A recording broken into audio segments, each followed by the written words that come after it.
Hej alle sammen og velkommen til vores 16. time, der handler om Mæssig.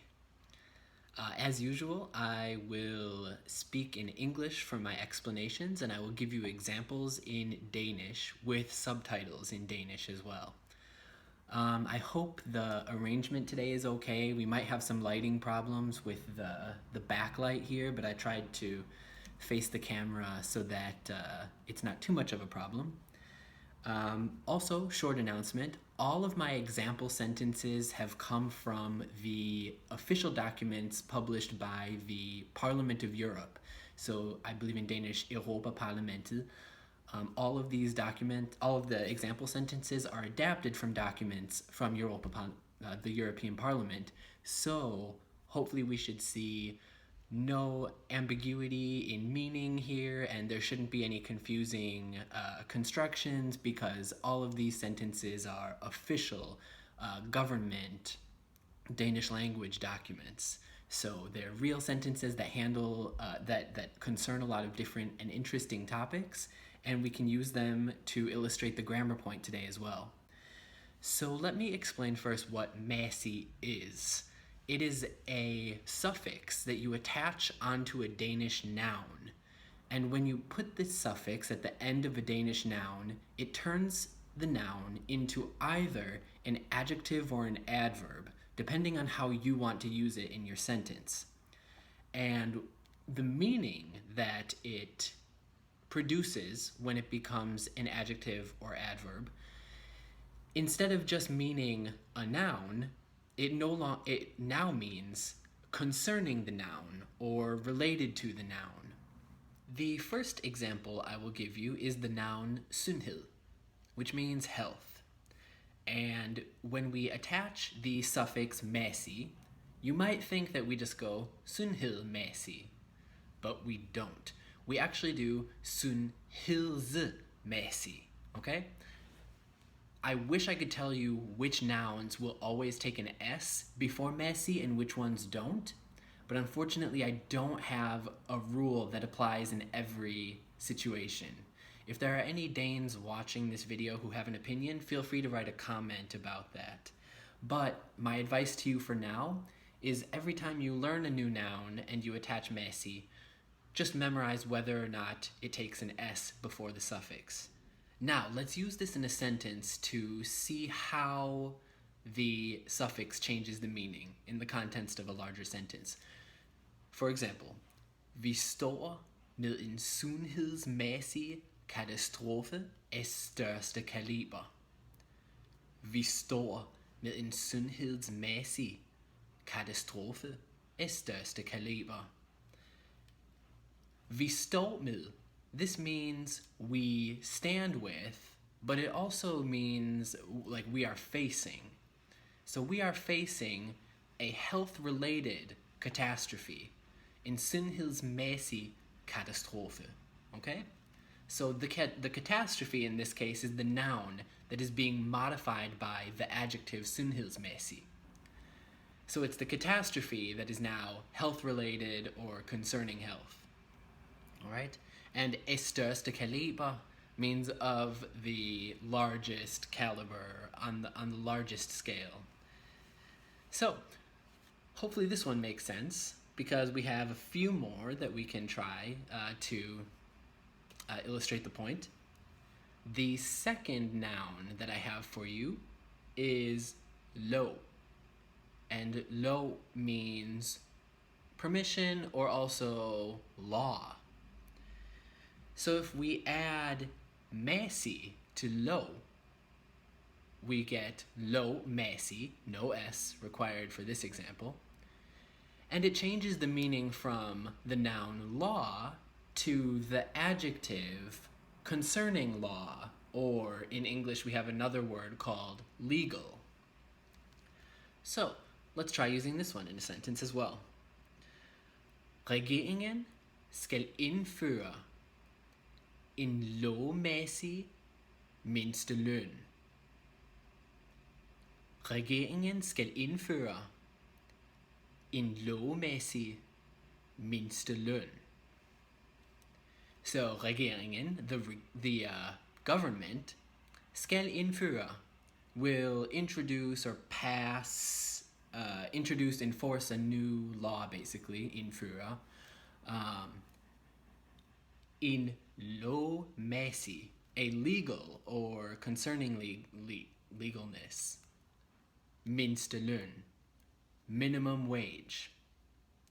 So, how I would interpret this, and how you might interpret it as well, is that the government is introducing a legal minimum wage. Let's try the neuter noun samfund. And samfund is society. We add the ending mæssig, and we get samfundsmæssig, where this time we take the S again. Just like we took the S with sundhed, we also take it with samfund. Both of those end in the letter D, so I wonder if that has something to do with the S. In any case, the example here is loven kan ses som en samfundsmæssig udviklingsstrategi. Loven kan ses som en samfundsmæssig udviklingsstrategi. So, in this case, loven, the law, can ses, can be seen. Ses, remember, is the S version of the passive voice. There are two passive voices in Danish that mean the same thing, but they're just formed differently. In this case, we are using the S form, so ses, be seen. So loven kan ses.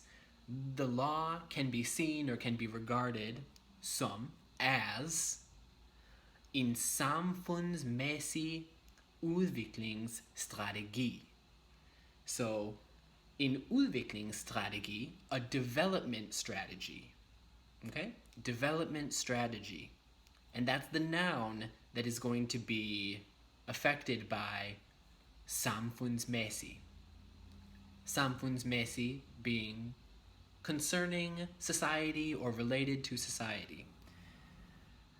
In English, we have a word that matches this meaning called societal. You may or may not want to use that in this example. Let's try it. The law can be seen as a societal development strategy, or the law can be seen as a development strategy for society or concerning society. Now, I told you before that mæssig can also be used as an adverb.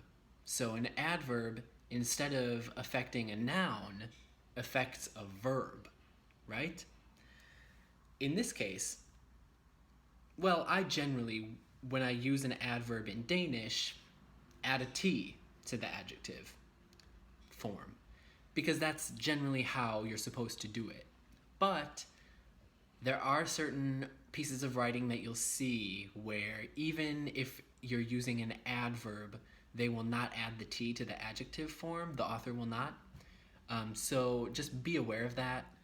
I'm going to give you our fourth noun, which is regel, rule, and I'm going to use it both ways, as an adverb and as an adjective. And we'll see what the difference in the meaning is, and we'll see the difference in the spelling, if there is one. So, let's try adjective first, because that's what we've been doing so far. So, de tilbyder regelmæssig opdatering af data. Okay? De tilbyder regelmæssig opdatering af data. So de tilbyder, they offer, as a service or something like that, they offer regelmæssig opdatering. Okay? Regular updating. Regel is rule, but regelmæssig means regular or like periodic. Updating e data, of data. So they offer regular updating of data, regular periodic updating of data. De tilbyder regelmæssig opdatering af data. We're using it as an adjective this time, just like we did in the previous examples. No big change. But what if we affect the verb instead of the noun? Okay, let's try that. How about, du skal opdatere din adgangskode regelmæssigt. A couple things are different this time. Du skal opdatere. You should, or you must, or you will. Opdatere. Update. Din adgangskode. Your password. Du skal opdatere din adgangskode. Du skal opdatere din adgangskode. You should update your password. Regelmæssigt. Regelmæssigt, in this case, I added a T because I want to use it as an adverb. And now I changed regel, rule, to regelmæssig. Regelmæssig. Regular. And now I have regelmæssigt with a T at the end. And now I changed the meaning to regularly. Regularly. You should update your password regularly, on a regular basis. Every 3 months or something like that. Du skal opdatere din adgangskode regelmæssigt. See the difference there? Regelmæssig in the first example, regelmæssig opdatering. This one is a noun, updating. Updating is a noun, a gerund, but a noun in English that is affected by the adjective regelmæssig. But in the second example, du skal opdatere din adgangskode regelmæssigt. This time it is a verb, opdatere, which is being modified by regelmæssigt. It's a verb being modified. So regelmæssigt is an adverb this time. Okay? And that's why I have that T on there this time. Now, final example is hensigt. Hensigt is an intention or an aim, something like that. Hensigt in Danish. I'm going to use this one also as an adjective and an adverb, but you will see that both of the examples end in T. And I know you know why, because I already said. Det ikke hensigtsmæssigt at indlede en debat om dette emne. Det ikke hensigtsmæssigt at indlede en debat om dette emne. Så det ikke hensigtsmæssigt. It is not hensigtsmæssigt. I told you hensigt means aim or intention. Hensigtsmæssig means appropriate. Okay? That's not exactly what you might think of when you translate that in your head, but that's what it means in English. I told you, English is the language that has a limitation here, because Danish is very regular with the ending mæssig, but English is the one where it's like, okay, we have to think, how do we interpret that in English? So hensigtsmæssigt, appropriate. All right? So det ikke hensigtsmæssigt. It is not appropriate at indlede, to initiate or open, start, en debat, a debate, about, dette emne, this topic. So it is not appropriate to start a debate about this topic, or introduce a debate about this topic, this subject.